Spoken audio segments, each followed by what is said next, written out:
Misteri Kung Fu. Nëse do të thosha që Kung Fu pretendohet që ka ardhur nga yjet, pra nuk është një shpikje njerëzore, ju do ta besonit? Padyshim që jo, por dëgjojeni me kujdes se çfarë thon kinezët dhe pse ata e mbajtën sekret për shumë vjet.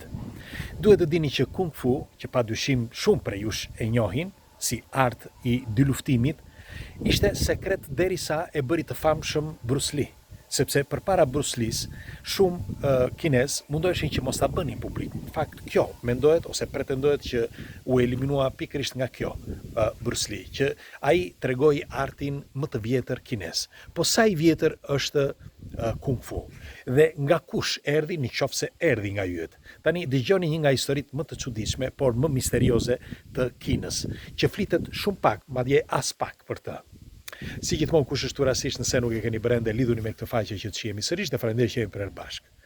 Një tip i quajtur Hang Di erdhi me një karro fluturuese që lëvizte në boshtin e saj. Pra këto janë ato që janë shkruar në shkrimet kineze, shkrimet më të vjetra.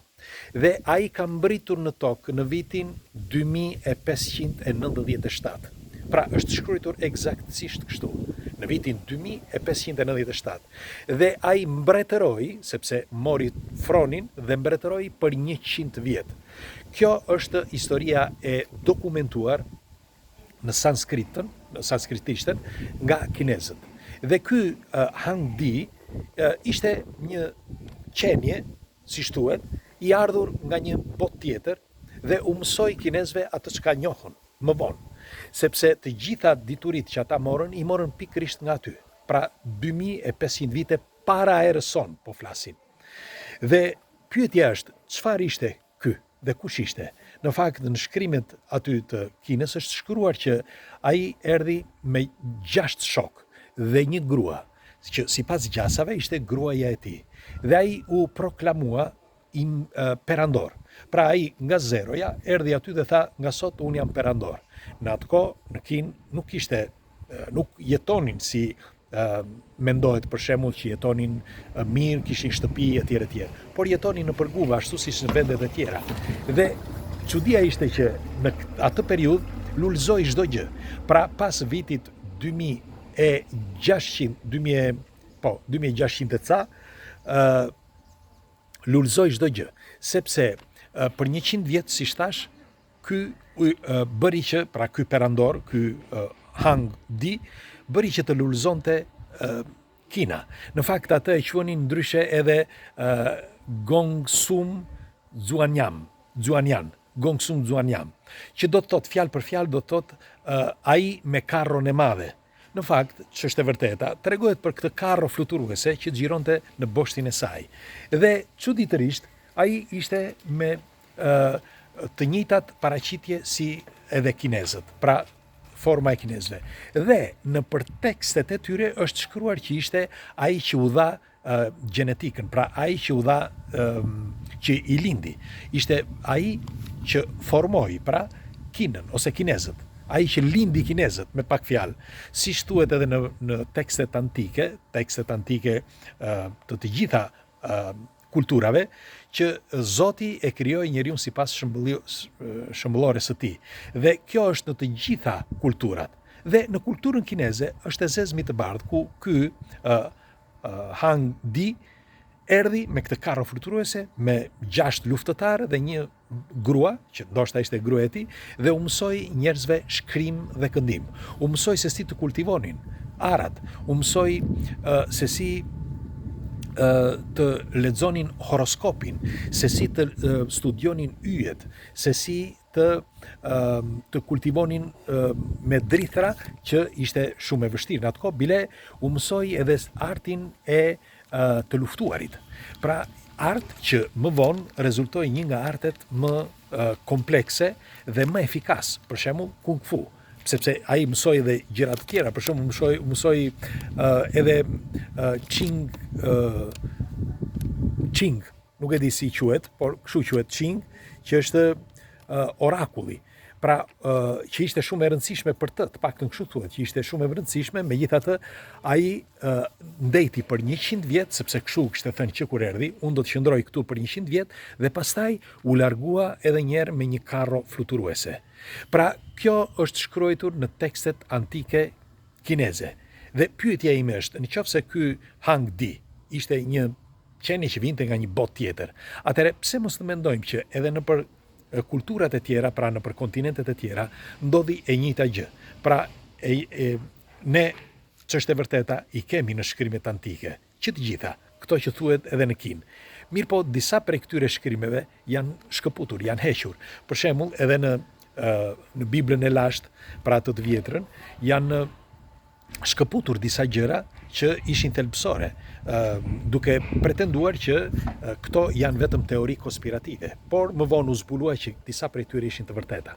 Që disa karro apo disa qenie vinin nga një botë tjetër, si për shembull libri i Enokut. Dhe pse mund të fshihej një gjë e tillë, pra mund të hiqej nga librat e shenjtë të vjetër dhe në librin e ri, me fjalë të Biblës së re, nuk u vendos më. Dhe nuk është vetëm aty, thash, për shembull edhe në Mazoretiko, si tregon edhe Mauro Biglino, flitet për të njëjtën gjë. Pra flitet për disa qenie që erdhën dhe i dhanë jetë vendeve slave. Dhe në qoftë se i vini re, me një fjalë në të gjitha kontinentet, flitet për të njëjtat specie, pra që vinin nga një botë tjetër dhe lindën njeriun ose të paktën e mësuan njeriun, si për shembull edhe sumerët, nga aty ku mori zhvillim njerëzimi. Sumerët tregoni që shkrim, këndim, matematik, fizik, çdo gjë e morën nga disa qenie që vinin nga Nibiru ose nga një planet tjetër. Pra në të gjitha kulturat flitet për të njëjtën gjë. Atëherë pse mos të besojmë që edhe kinezët flasin për të njëjtën gjë. Dhe tjetra, që është akoma më e rëndësishme, pse nuk flitet publikisht shumë për këtë? Po ta shikoni nëpër dokumentar, ka disa që kanë bërë disa dokumentar, por kinezët nuk flasin për këtë. Pikërisht pra, sepse ata nuk duan që të zbërthejnë sekretet e vjetra, sepse ka qenë një nga vendet më të zhvilluara. Bile tregohet që Kina ishte shumë e zhvilluar se Perëndimi në atë kohë. Pra, po flasim në vitin 1500 para erëson. Dhe kur ndërkohë ne e dim që në vitet 700 para erëson filloi lullëzimi, sepse filloi që të shkruaj ose të flitej për Homerin, për Iliadën etj. Dhe ishin pikërisht ato që bën dal nga dal pra zhvillimin ton, ato copëza të vogla. Dhe Kina e kishte shumë të zhvilluar. Në fakt ne zbuluam atë pluhurin e zi që ishte ky baruti, e zbuluam nga kinezët. Dhe flitet për 1500 vite më parë, pra kur nuk njihej ende në asnjë vend të botës. Dhe ata edhe për pluhurin thonë që ja u fali dikush që vinte nga yjet. Ai u tregoi se çfarë duhet të bënin për të luftuar armikun. Dhe pyetja ime është, si është e mundur që kishte disa qenie që vinin nga yje, nga vende të tjera dhe i dhanë shkrim dhe këndim dhe njohuri njerëzimit dhe sot ne i marrim si prralla. Pse duhet i marrim si prralla? Për çfarë arsye? Unë them që pikërisht këtu qëndron sekreti, sepse njeriu nuk duhet ta di, nuk duhet të njohë të vërtetën. Unë them se ata kanë qenë, janë dhe do të mbeten pikërisht këtu në planetin Tokë. Nëse ekzistojnë dhe janë këtu, kur nuk mund të shfaqen nëse njeriu do ta mendojë ndryshe, ashtu siç për shembull masa thot, ama se s'ka gjë, ama se s'është janë budallëqe. Por bëni pyetjen vetes. Çfarë është planeti Tokë? Çfarë është njeriu? Pse jeton këtu? Dhe si është i mundur ky zhvillim që për një kohë shumë të gjatë ne jetonim në skëter dhe pastaj pa pritëmës bëm një zhvillim të madh. E njëjta gjë pra edhe me Kung Fu. Ne e njohim Kung Fu me Bruce Lee. Dhe aty kuptuam që nuk e mposh dot një të tillë. Pra një art dy luftimi që është i thjesht, por efikas. Se ne e kishim vetëm me mundje ose me grushta, kurse ata luftojnë krejt ndryshe. Është teknikë që e dim që të gjithë tani, që është super e avancuar. Pra, pres komentet tuaja çfarë mendimi keni për këtë teori dhe kalofshi një ditë bukur.